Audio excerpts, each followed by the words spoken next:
Assalamualaikum warahmatullahi wabarakatuh.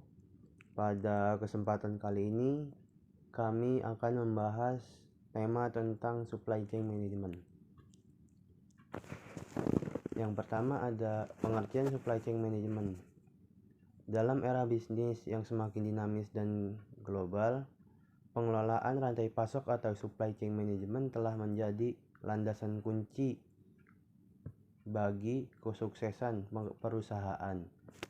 Arti supply chain management secara umum yaitu kegiatan yang meliputi perencanaan, pengaturan, dan penjadwalan arus produk dari mulai pengadaan hingga didistribusikan kepada konsumen. Penerapan supply chain management memungkinkan perusahaan untuk mengoptimalkan rantai pasok secara efisien dan efektif sehingga dapat mengurangi biaya operasional serta meningkatkan kepuasan pelanggan.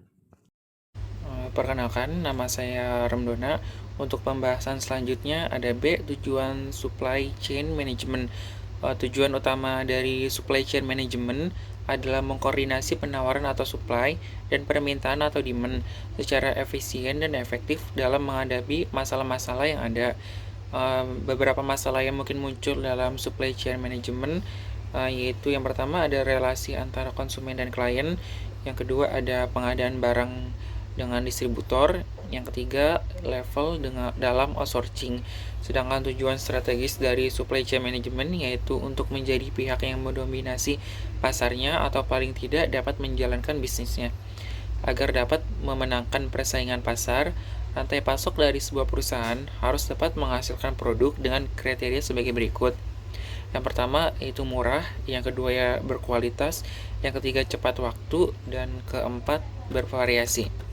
Yang selanjutnya ada pembahasan yang ke C, manfaat supply chain management. Supply chain management memberikan berbagai manfaat yang signifikan bagi perusahaan. Adapun beberapa manfaat supply chain management sebagai berikut. Yang pertama, meningkatkan kepuasan pelanggan, membantu perusahaan menghindari kelebihan atau kekurangan persediaan. Yang ketiga, memungkinkan perusahaan untuk membangun hubungan yang lebih erat dengan pemasok. Yang keempat, membantu perusahaan mendapatkan keunggulan kompetitif. Yang kelima, membantu memastikan bahwa produk sesuai dengan standar kualitas yang ditetapkan. Assalamualaikum warahmatullahi wabarakatuh. Perkenalkan, nama saya Rifki Ardani, saya dari kelompok 5. Di sini saya akan melanjutkan presentasi dari rekan kelompok saya. Di sini saya akan menjelaskan prinsip-prinsip supply chain management. Supply chain management atau yang bisa disebut dengan manajemen rantai pasokan memiliki beberapa prinsip. Prinsip ini berkaitan dengan alur koordinasi baik itu produksi, hubungan dengan supplier maupun distribusi ke produk konsumen. Bahkan lebih dari itu, koordinasi tidak sekedar fisik, melainkan juga maya. Dalam hal ini ada penyedia layanan perangkat lunak.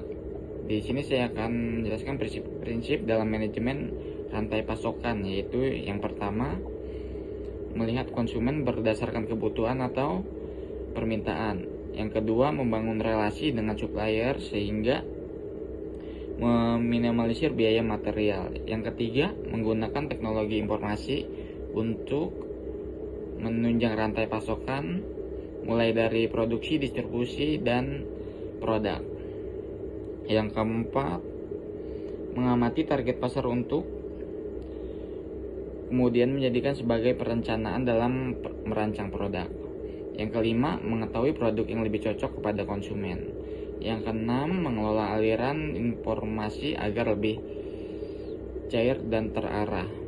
Yang ketujuh, memanfaatkan teknologi informasi untuk mengukur kinerja rantai pasokan sehingga memiliki bahan evaluasi. Selanjutnya akan dilanjutkan oleh rekan kelompok saya. Terima kasih. Wassalamualaikum warahmatullahi wabarakatuh. Assalamualaikum warahmatullahi wabarakatuh. Nama saya Nugi Andriansyah dan di sini saya akan melanjutkan pembacaan materi dari rekan saya. Selanjutnya saya akan membacakan proses supply chain management. Proses dalam Supply chain management melibatkan serangkaian langkah yang saling terhubung. Adapun langkah-langkah utama dalam supply chain management sebagai berikut. Yang pertama ada pelanggan. Pelanggan adalah tahapan pertama pesanan produk yang ditawarkan perusahaan. Dalam tahap ini, perusahaan akan mendapatkan informasi pelanggan seperti jumlah produk yang dibutuhkan oleh pelanggan dan tanggal kapan produk akan dikirim. Yang kedua ada perencanaan. Setelah menerima pesanan dari pelanggan, perusahaan akan merencanakan proses produksi untuk membuat barang yang diinginkan oleh pelanggan. Dalam tahap ini, perusahaan akan memperhitungkan serta mengambil keputusan terhadap pemasok untuk memenuhi kebutuhan material yang diperlukan oleh perusahaan untuk proses produksi. Selanjutnya yang ketiga ada penggadaan. Setelah menentukan rencana dan jumlah barang yang akan diproduksi, tahap berikutnya adalah penggadaan barang. Penggadaan adalah prosedur untuk mendapatkan bahan baku dengan harga yang murah dengan kualitas yang tinggi sesuai dengan standar perusahaan. Kemudian keempat ada persediaan.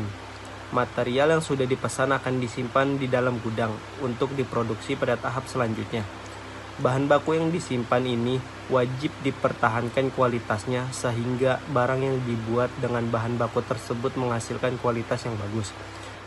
Kemudian yang kelima ada produksi.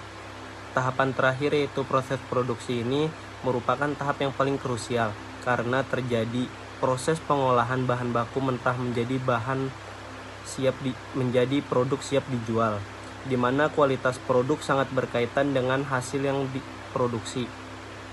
Semakin baik proses produksinya, maka semakin berkualitas produk tersebut. Setelah proses produksi selesai, produk akan disimpan di dalam gudang sebelum didistribusikan. Saya akan melanjutkan materinya. 6. Transportasi. Pada umumnya, tahapan ini merupakan bagian akhir dari supply chain management. Produk jadi sebelumnya disimpan di dalam gudang dan akan didistribusikan kepada konsumen sesuai tanggal pengiriman yang disebutkan di awal. 7. Pengembalian produk. Apabila terjadi kerusakan barang pada saat diterima konsumen dan hambatan pada saat distribusi barang terlampau lama, maka tahapan ini perlu diberlakukan. F. Contoh supply chain management. Berikut adalah beberapa penerapannya. 1. Industri kesehatan. Dalam industri layanan kesehatan seperti rumah sakit, supply chain management mengelola pasokan peralatan medis, obat-obatan, dan layanan kesehatan. Dalam merencanakan persediaan, mengelola pengadaan, dan mengoptimalkan proses distribusi, maka rumah sakit dapat memberikan pelayanan yang lebih baik. 2. Industri otomotif. Dalam industri otomotif, supply chain management membantu mengatur suku cabang, produksi mobil, dan distribusi ke dealer dan konsumen. Jadi kesimpulannya adalah supply chain management merupakan salah satu rangkaian kegiatan yang vital untuk dilakukan secara opsional oleh perusahaan. Hal ini karena tentunya perusahaan ingin setiap proses bisnisnya seefisien mungkin. Dengan manajemen rantai pasok yang baik, maka setiap proses dalam membuat produk yang dimulai dari pengelolaan bahan mentah hingga menjadi bahan produk jadi akan dilakukan dengan waktu sesingkat mungkin dengan kualitas yang terbaik. Supply chain management juga membantu dalam mengoptimalkan pengeluaran, meningkatkan pendapatan, dan memperluas skala bisnis dengan memastikan alur material, informasi, dan keuangan berjalan lancar di seluruh bagian. Mungkin itu saja yang dapat kami jelaskan tentang supply chain management. Kurang lebihnya mohon maaf dari kelompok kami. Wassalamualaikum warahmatullahi wabarakatuh.